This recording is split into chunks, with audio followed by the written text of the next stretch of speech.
Un hábito es un conjunto redundante de pensamientos automáticos inconscientes y te pueden llevar muy lejos. Comportamientos, emociones que son adquiridas por la repetición. El hábito es cuando tú has hecho algo tantas veces que tu cuerpo ahora sabe cómo hacerlo mejor que tu mente.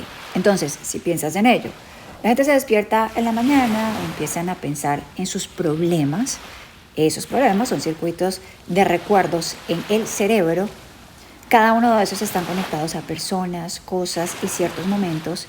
Y si el cerebro es el registro del pasado, en el momento en que empiezas tu día ya están pensando en el pasado. Cada uno de esos recuerdos tiene una emoción. Las emociones son el producto final de nuestras experiencias pasadas. Entonces, en el momento en que se evocan esos recuerdos, de repente te empiezas a sentir infeliz, te sientes triste. Ahora, el modo como en el que piensas va a crear tu estado. Por tanto, todo el estado de ser de la persona del pasado, cuando empieza en el día, empieza en el pasado. ¿Qué significa eso? Si vives en el pasado, de tarde o temprano vas a tener un futuro predecible, como en tu pasado. Entonces, si tienes algo que quieres hacer con tu destino y no puedes pensar más grande de cómo te sientes, o los sentimientos se han convertido en los medios para los pensamientos, por pura definición de tus pensamientos estarás pensando en el pasado y la mayor parte del tiempo continuarás creando la misma vida. La gente agarra su teléfono por la mañana, comprueban el WhatsApp, comprueban sus nexos, emails, Facebook, se toman una foto de los pies, la envían a Facebook, ponen algo en Twitter, Instagram, comprueban las noticias y ahora se sienten realmente conectados con lo que es desconocido en su vida. Entonces están en una serie de comportamientos rutinarios. Se levantan de la cama por el mismo lado, van al baño, se toman una taza de café, toman una ducha, conducen el trabajo por el mismo sitio, hacen las mismas citas, las mismas personas que presionan los mismos botones y esto se convierte en la rutina, que se convierte como en un programa. Entonces han perdido su libre albedrío por un programa y no hay ninguna mano invisible que se lo haga saber. Entonces cuando llega el momento de cambiar la redundancia de este ciclo, ya te ha convertido en un programa subconsciente. 95% de lo que somos a la edad de los 35 años es un conjunto de memorias, de reacciones emocionales, hábitos inconscientes, de un cableado de actitudes, creencias y percepciones que funciona como programa de ordenador. Entonces, la persona que puede decir que con el 5% de su mente consciente, quiero estar sano, quiero estar feliz, quiero ser libre, pero el cuerpo está totalmente en ese programa, entonces, ¿cómo empiezas a realizar cambios? Tienes que ir más allá de la mente analítica, porque lo que se separa de la mente consciente de la mente subconsciente es la mente analítica y ahí es donde entra la meditación. Porque puedes enseñar a la gente cómo cambiar sus ondas cerebrales, bajarlas y hacerlas mejores. Y cuando lo hacen adecuadamente, entran en el sistema donde realmente pueden empezar a ver cambios.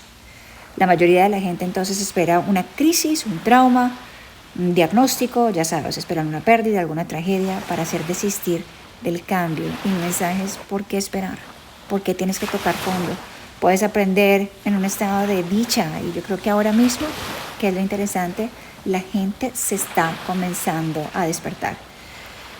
Ahora, ¿dónde se ha encontrado ese gancho más profundo? Nos preguntamos de cuán poderoso puede ser, o de ese trauma, de cómo la gente experimenta un hecho, pero entonces tiene un efecto de reacción en cadena.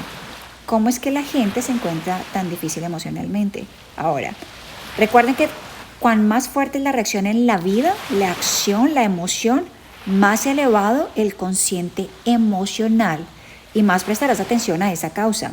Y en el momento que el cerebro pone toda su atención en esa causa, toma una instantánea. A esto se le llama memoria. Entonces los recuerdos a largo plazo son creados por experiencias emocionales muy intensas. Lo que sucede entonces es que la gente piensa neurológicamente dentro del circuito de esa experiencia y sienten químicamente dentro de los límites de esas emociones. Ahí se bloquean. Y es entonces cuando tienen una reacción emocional hacia alguien o hacia algo. La mayoría de la gente piensa que no pueden simplemente avanzar.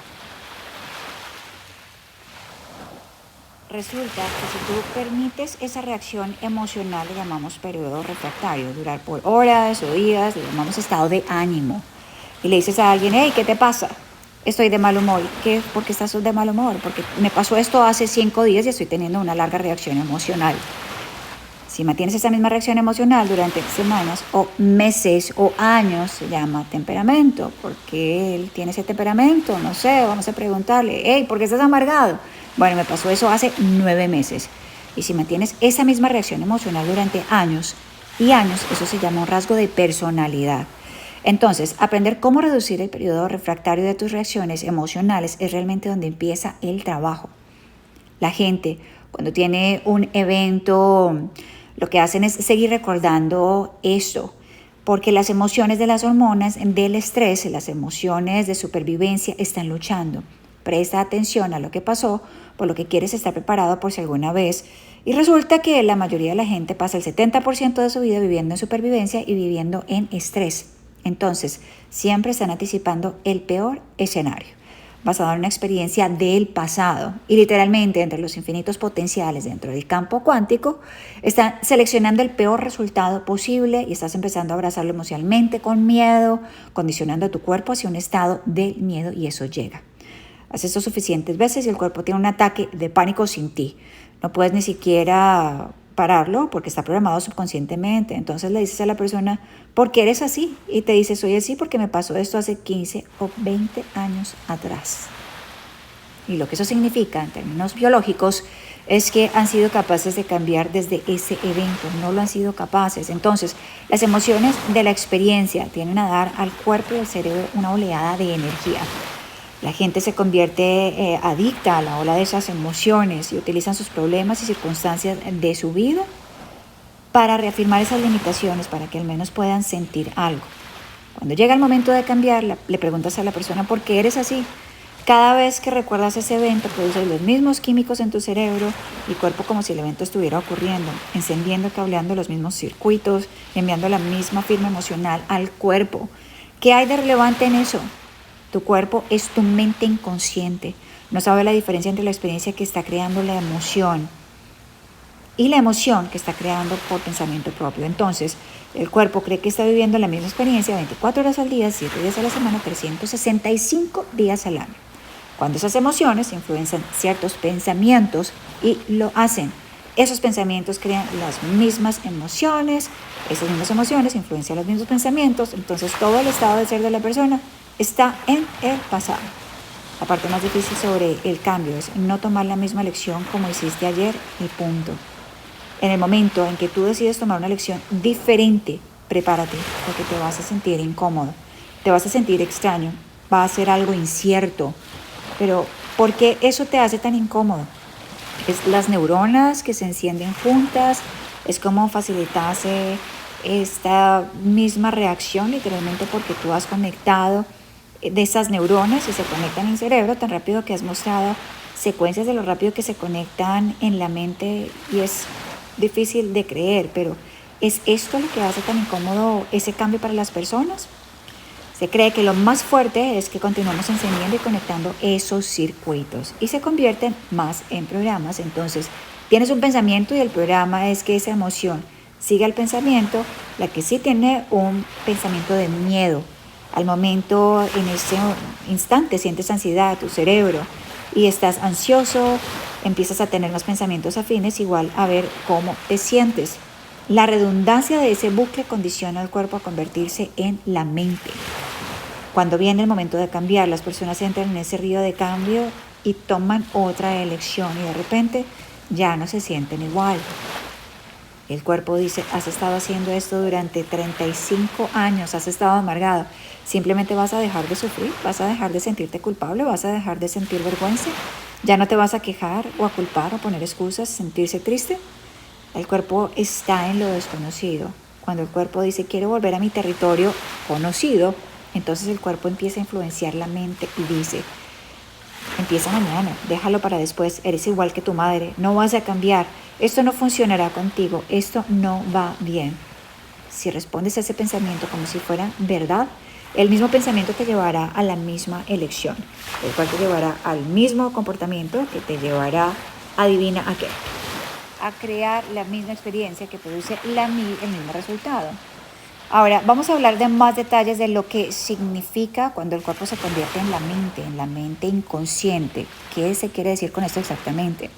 Estas son dos cosas diferentes. El cuerpo es tu mente inconsciente en un sentido. Si tú estás sentado y empiezas a pensar en el peor escenario futuro que puedes invocar en tu mente, y empiezas a sentir la emoción de ese acontecimiento. Tu cuerpo no conoce la diferencia entre el evento que está teniendo lugar en tu mundo y lo que está creando con la emoción o con un simple pensamiento. La mayoría de la gente está constantemente reafirmando ese estado emocional y cuando llega el momento de dejar ir una emoción, puedan decir, quiero realmente hacerlo, pero realmente el cuerpo es más fuerte que la mente porque ha sido condicionado de esa forma. Entonces el sirviente se ha convertido en la mente y la persona de repente, una vez que ha entrado en lo desconocido, preferiría sentir culpa, un sufrimiento porque al menos lo conoce. Y no quiere estar en lo desconocido, es un lugar que asusta para la mayoría de personas porque lo desconocido es incierto. La gente dice, no puedo predecir mi futuro, estoy en lo desconocido y se les dice, la mejor manera de predecir el futuro es desde lo desconocido, desde la quietud. ¿Qué pensamientos quieres tener? ¿Qué comportamientos quieres mostrar en un día? El acto de repetir mentalmente cerrando los ojos y repetir esa acción puede funcionar. La acción de lo que tú quieres crear, cerrando los ojos y mentalmente haciéndolo una y otra vez. El cerebro no sabe la diferencia entre lo que estás imaginando y lo que estás experimentando en 3D. Empiezas a instalar ese hardware neurológico para que parezca que el evento ya ha ocurrido. El cerebro ya no es un recuerdo del pasado, ahora es un mapa de tu futuro que quieres crear. Si sigues haciéndolo, preparas ese hardware y se convierte en un programa. ¿Y sabes qué? Podrías empezar a actuar como una persona feliz. Creo que la parte más dura de enseñarle al cuerpo emocionalmente cómo será el futuro antes de la experiencia real puede ser eso. No se puede esperar a tener éxito para sentirse empoderado. No puedes esperar estar sano para ser abundante. O no puedes esperar una nueva relación para sentir amor. O tu sanación para sentirte completo. Esto es el viejo modelo sobre la realidad de causa y efecto. Esperar algo fuera de nosotros para cambiar cómo nos sentimos por dentro. Cuando nos sentimos bien por dentro, prestamos atención a lo que sea que lo causó, pero lo que eso significa desde el mundo newtoniano es que la mayoría de la gente pasa toda su vida esperando que algo cambie ahí afuera. Ahora, ¿qué quiere decir ese mundo newtoniano? El mundo newtoniano trata de lo predecible, se trata de predecir el futuro, pero el modelo cuántico de la realidad está basado en causa y efecto. Al momento en que empiezas a sentir abundante y merecedor, estás generando riqueza. Al momento que estás empoderado y lo estás sintiendo, estás caminando hacia tu éxito. Al momento que empiezas a sentirte completo, empieza tu sanación. Y cuando te amas a ti mismo y amas la vida y crearás un igual, entonces estás causando un efecto.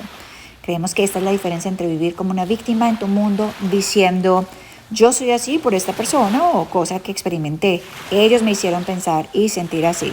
Cuando le das la vuelta, te conviertes en creador de tu mundo y empiezas a decir, mi pensamiento y sentimiento están cambiando el resultado en mi vida. Entonces, es un juego muy diferente y empiezas a creer más que somos creadores. Pero ¿cómo vamos de esta emoción negativa que ya está repetitiva y se piensa en esa emoción que le dispara más malas emociones y dispara el cuerpo para sentirse de ese modo y es como un círculo vicioso, inconsciente, y se ha dicho así? ¿Es un pensamiento el que crea el ambiente o es el ambiente el que crea el pensamiento?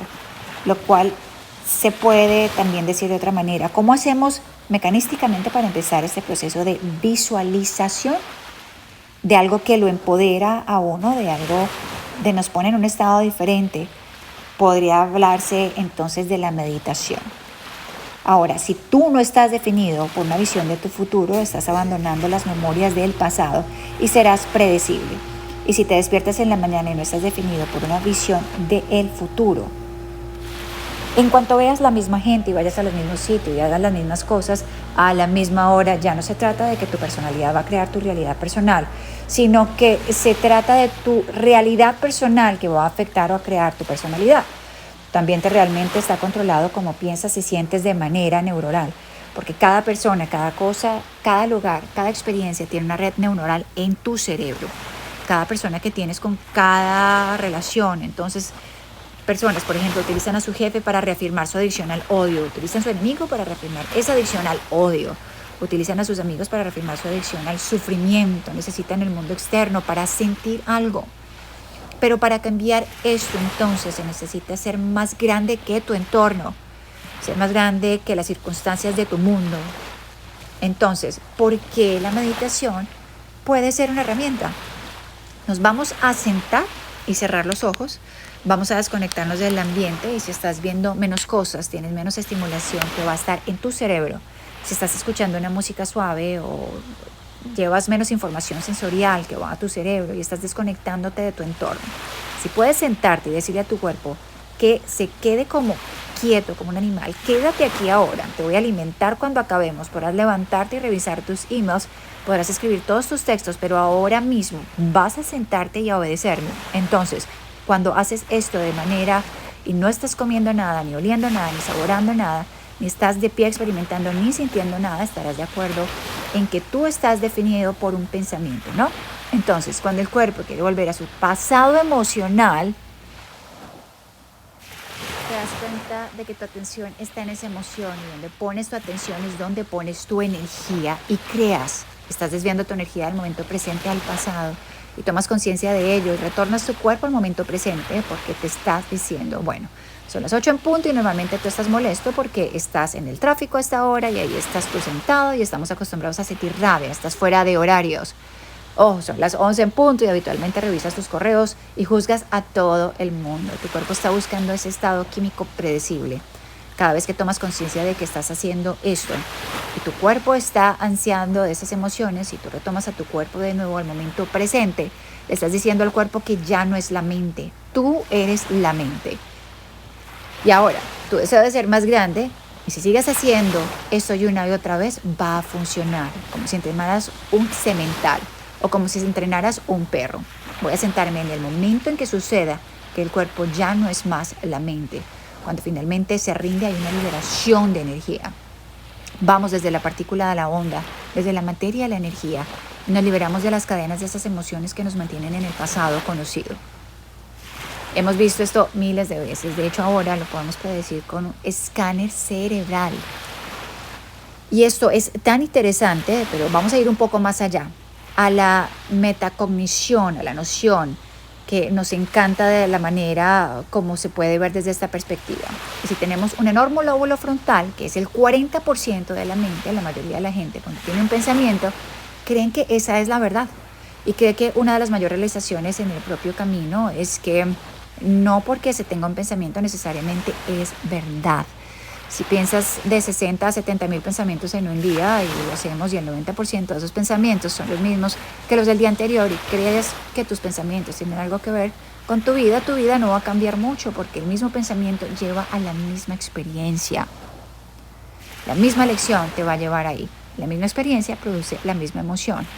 El acto de volverse consciente de este proceso y empezar a estar más atento y adelante a cómo piensas, cómo actúas y cómo te sientes se llama metacognición.